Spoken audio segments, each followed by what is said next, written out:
विरोधी बजट का मैं विरोध करती हूं। धन्यवाद। माननीय सदस्य श्री डी रवि कुमार जी।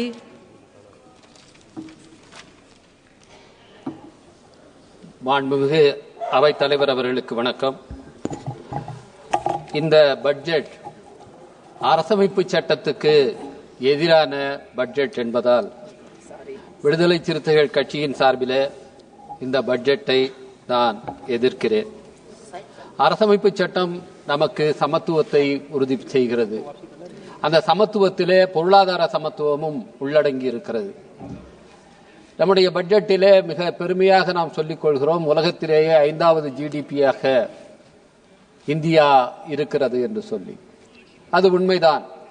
ஆனால் பெர் கேபிட்டா ஜிடிபி என்று எடுத்துக்கொண்டால் இந்தியா 140வது இடத்திலே இருக்கிறது. இது எதை காட்டுகிறது என்று சொன்னால், இந்த நாட்டிலே பொருளாதார அடிப்படையிலே மிகப்பெரிய ஏற்றத்தாழ்வு இருக்கிறது. அந்த ஏற்றத்தாழ்வை சரி செய்வதற்கு பட்ஜெட் முற்பட வேண்டும். ஆனால் இந்த பட்ஜெட் இந்த எக்கனாமிக் இன்இக்வாலிட்டியை இன்டியூஸ் செய்வதாக, அதை ஊக்குவிப்பதாக இந்த பட்ஜெட் இருக்கிறது. இது 4 என்ஜின்களை பற்றி நம்முடைய மாண்புமிகு நிதியமைச்சர் அவர்கள் சொல்லியிருக்கிறார். விவசாயம், எம்எஸ்எம்இ, அடுத்து இன்வெஸ்ட்மெண்ட், அப்புறம் எக்ஸ்போர்ட். இந்த விவசாயத்துறை மிக முக்கியமான துறை. இந்தியாவின் மக்கள் தொகையிலே 65 விழுக்காடு மக்கள் கிராமப்புறங்களிலே இருக்கிறார்கள். அது 47 விழுக்காடு மக்கள் விவசாயத்தை சார்ந்தவர்களாக இருக்கிறார்கள். முதல் என்ஜினாக குறிப்பிடப்பட்டிருக்கிற இந்த விவசாய துறைக்கு பட்ஜெட்டிலே நிதி ஒதுக்கீடு எவ்வாறு செய்யப்பட்டிருக்கிறது என்று பார்த்தால், கடந்த ஆண்டு பட்ஜெட்டை விட இந்த ஆண்டு 3900 கோடி ரூபாய் அதிலே வெட்டப்பட்டிருக்கிறது. அப்படியானால் நம்முடைய மாண்புமிகு நிதியமைச்சர் அவர்கள் அந்த விவசாயத்துறை என்கிற என்ஜினை ஆஃப் செய்திருக்கிறார் என்றுதான் நாம் எடுத்துக்கொள்ள வேண்டியிருக்கிறது. அடுத்தது எம்எஸ்எம்இ துறை. எம்எஸ்எம்இ துறை இன்றைக்கு அதிக அளவிலே வேலைவாய்ப்புகளை உருவாக்குகிற துறையாக இருக்கிறது.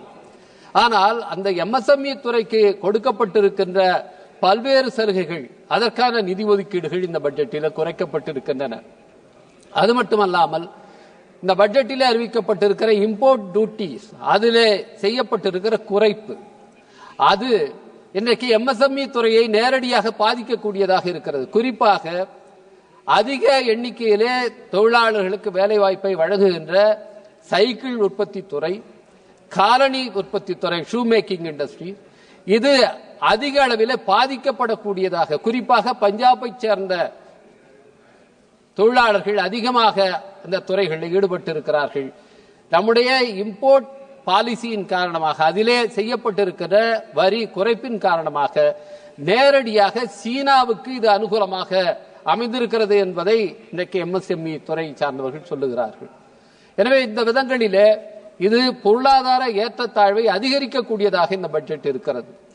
அடுத்ததாக இந்த நாட்டிலே பெரும்பான்மை மக்களாக இருக்கின்றவர்கள், பிற்படுத்தப்பட்ட மக்கள், அவர்களுக்கான நல திட்டங்களுக்கான நிதி ஒதுக்கீட்டை செய்ய வேண்டும் என்று சொன்னால் அவர்கள் எவ்வளவு பேர் இருக்கிறார்கள் என்பதற்கான கணக்கெடுப்பு செய்யப்பட வேண்டும். அதற்காக சாதிவாரி கணக்கெடுப்பு செய்யப்பட வேண்டும் என்பது நாடு முழுவதும் இன்றைக்கு மிகப்பெரிய கோரிக்கையாக இருக்கிறது. இதற்காக ஒன்றிய அரசு அமைத்த ரோகிணி கமிஷன் தன்னுடைய அறிக்கையை சமர்ப்பித்து நீண்ட காலமாக கிடப்பிலே இருக்கிறது. ரோகிணி கமிஷன் மிக பிற்படுத்தப்பட்ட சமூகத்திலேயே மிகவும் பிற்படுத்தப்பட்டவர்களாக இருக்கிறவர்களை அடையாளம் கண்டு அவர்களுக்கு இடஒதுக்கீட்டின் பயன்கள் சென்று சேர வேண்டும் என்ற பரிந்துரையை கொடுத்திருக்கிறது. ரோகிணி கமிஷனை, அதனுடைய பரிந்துரைகளை நடைமுறைப்படுத்தி ஒன்றிய அரசு மிகவும் பிற்படுத்தப்பட்டோர், மோஸ்ட் பேக்வர்ட் கம்யூனிட்டிஸ், அவர்களுக்காக தனி இடஒதுக்கீட்டை வழங்க வேண்டும் என்று நான் வலியுறுத்தி கேட்டுக்கொள்கின்றேன்.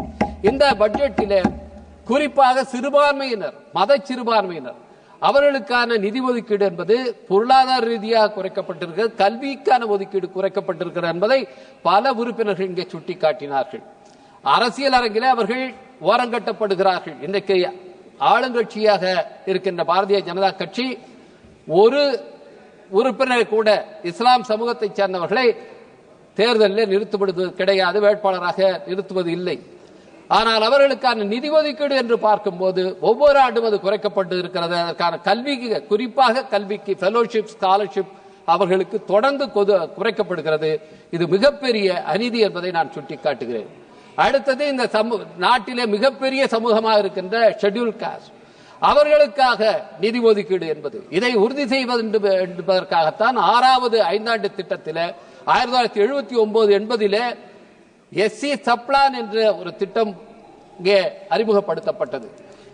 இந்த ஆட்சி அந்த திட்டத்துக்கு பெயரை மாற்றி இருக்கிறார்கள். அந்த திட்டத்துக்கு பெயரை மாற்றியது மட்டுமல்ல, எஸ்சி சப்ளான் அறிமுகப்படுத்தப்பட்ட போது என்ன சொன்னார்கள் என்றால், எஸ்சி மக்கள் எவ்வளவு பேர் இருக்கிறார்களோ அவர்களுடைய மக்கள் தொகைக்கு இணையாக பட்ஜெட் நிதி ஒதுக்கீடு இருக்க வேண்டும் என்று சொல்லப்பட்டது. ஆனால் இன்றைக்கு இந்த அரசு என்ன செய்திருக்கிறது என்றால், அதில் 50% பேர் அளவுக்கு நிதி ஒதுக்கீடு இருக்கும் என்று சொல்லி இருக்கிறார்கள். இன்றைக்கு 16.6% எஸ்சி பாப்புலேஷன் 2011 சென்சஸிலே, அதன்படி பார்த்தால் 8.3% இந்த பட்ஜெட் நிதி ஒதுக்கீட்டிலே எஸ்சி மக்களுடைய திட்டங்களுக்கு ஒதுக்க வேண்டும். ஆனால் ஒட்டுமொத்தமாக வெறும் 3% மட்டுமே அவர்களுக்கான திட்டங்களுக்கு ஒதுக்கப்பட்டிருக்கிறது. குறிப்பாக அவர்களுக்காக ஒதுக்கப்படுகிற கல்விக்கான திட்டங்கள், போஸ்ட் மெட்ரிக் ஸ்காலர்ஷிப், புரட்சி அம்பேத்கர் அவர்கள் 1944 ஆண்டிலே பிரிட்டிஷ் ஆட்சி காலத்திலே வாதாடி பெற்ற உரிமை அந்த போஸ்ட் மெட்ரிக் ஸ்காலர்ஷிப். அதற்கான நிதி ஒதுக்கீட்டை கொஞ்சம் கொஞ்சமாக குறைக்கிறார்கள். 2018 அந்த திட்டத்தை நிறுத்துவதற்கு இந்த அரசு முயற்சித்தது.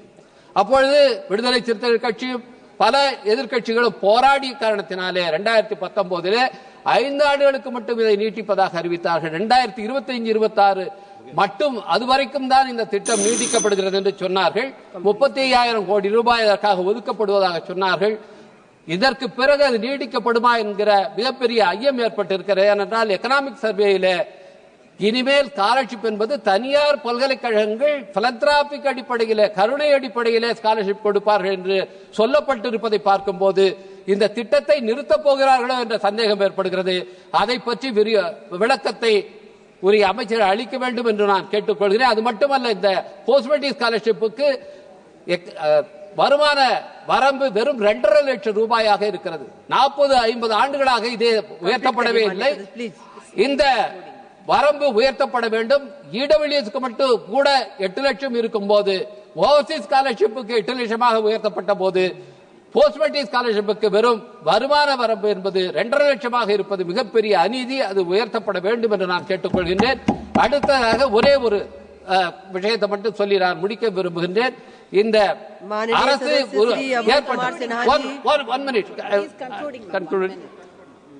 இந்த அரசு வந்ததிலிருந்து செஸ் சர்சார்ஜ் என்ற கூடுதல் வரிகளை தொடர்ந்து விதித்து 2014-15 9% செஸ் சர்சார்ஜ் மூலமாக வருமானம் இருந்தது. இன்றைக்கு 14% உயர்த்தப்பட்டிருக்கிறது.